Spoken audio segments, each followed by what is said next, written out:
Hello, welcome to PCMag Live. I'm Dan Costa, he is Sascha Segan, and we've got a great show for you today. We're going to break down the top tech news of the day, pull one cool thing off the shelf in the lab, and answer some of your reader questions. Sascha, let's get to the big story today. We're heading into a holiday weekend, but we've got big news coming out of Google. The Google Tango Tablet is going into production. This is going to be for developers only, but it's going to be their 3D sensing, sort of a spatial mapping tablet device.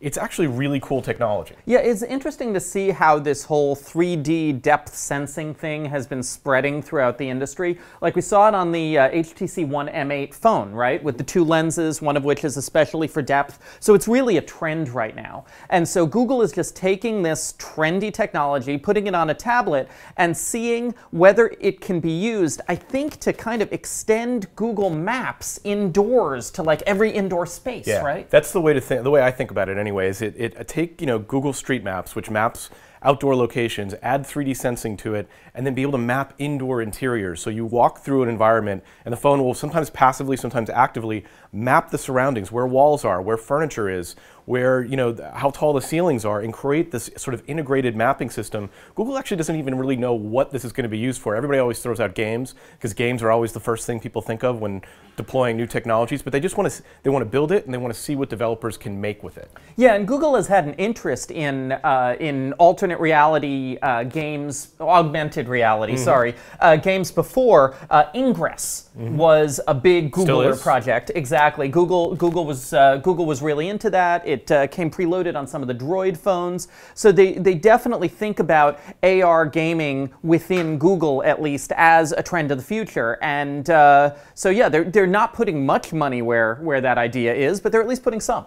Very cool stuff. They're going to make about 4,000 units. I'd love to get one into the lab. We'll see how that works out. Also in the news, California has released driverless car guidelines. Driverless cars have been on the roads in California for a little while now, and everybody's sort of surprised. Everybody's like, how is this legal? How is this possible? Well, I don't necessarily want to have a driverless car pulling up alongside me in the lane at 70 miles an hour.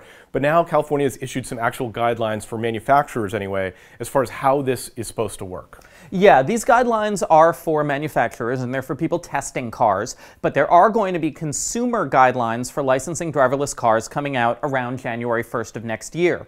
And basically, the operators of the car, first of all, the car always has to have a driver. Which is kind of weird, because aren't they supposed to be driverless cars, but whatever. So it always has to have a driver. The operator must pass a special course. The operator must be ready to take over at any time. The operator must have no more than 1 point on their license. So far, all these seem like good rules to me. I like these rules. Yeah. I mean, obviously, California is being very cautious about this, because you are putting 6,000-pound boxes of metal on a freeway at 70 miles an hour with other 6,000-pound boxes of metal, and you don't want them to hit each other. Yeah. So the future is here now. Look for those driverless cars, and you can check out the guidelines in our story on PCMag.com. On a lighter note, Apple has pulled yet another app from its App Store. The app the victim today is of an app called Weed Firm, and you may think it is because the app is called Weed Firm, in which you are a firm who grows weed, but that might not be the real reason. Yeah, because Apple, there's actually a variety of apps that deal with marijuana on the App Store and in the Google Play Store. But Apple usually doesn't pull all of those types of apps. What they are very intolerant of is sexual references. Yes, because in America, sex is worse than anything. You could chop people's heads in half and watch the blood spray everywhere. But as soon as someone has a little bit of nookie, run screaming. So, I mean, there are lots of other similar games in the App Store, like Weed Farmer, Weed Tycoon, Ganja Farmer. But what? You forgot I Smoke Weed. That's my personal favorite. Apparently, I didn't know you do. But this game had horny dancer Jane as a character, so we're speculating that it is not the green stuff, but the pink stuff that got Weed Farmer banned from the App Store. But you can still get it in Google Play. That's sort of the upside for Android users anyway. Let's move on to a reader question. We take reader questions on YouTube, on Facebook, on Twitter. We do our best to answer them live on air. Rob asked via YouTube about the Surface 3. He wants to know, since it's essentially a laptop PC, does he need security and antivirus software, and will it slow down his system? Both good questions. Yeah, I mean, the answer is yes, it's a laptop. Treat it as a laptop. You do need antivirus. You do need anti-malware. However, if the last time you used these things was a couple of years ago, you will be happy to know that the manufacturers have really gotten their acts together. There is a lot less of a memory and performance impact with this year's anti-malware suites than there used to be, and you don't have to worry about that so much anymore. Yeah, very minimal performance. Check out Norton Antivirus, one of our favorites. Also WebRoot, very, very lean, very efficient, very small footprint. Definitely a great solution for you.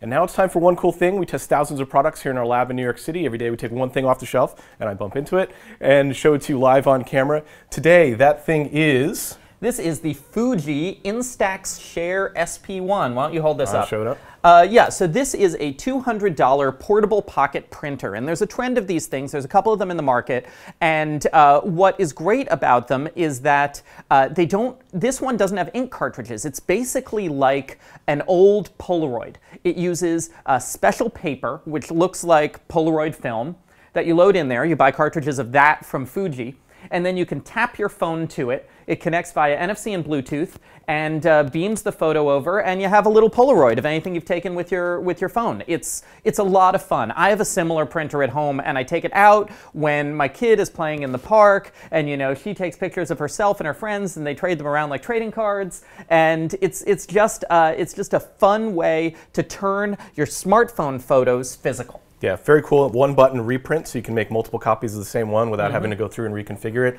Very cool device. You can read the full review on PCMag.com probably Monday. I think this just got in, so we're still editing the review, but it's a very cool product. And that's PCMag Live for today. I want to thank you for joining us. Remember to leave your comments on Twitter, on Facebook, and on YouTube. Tune in next week. We'll have a brand new show for you. Have a great weekend.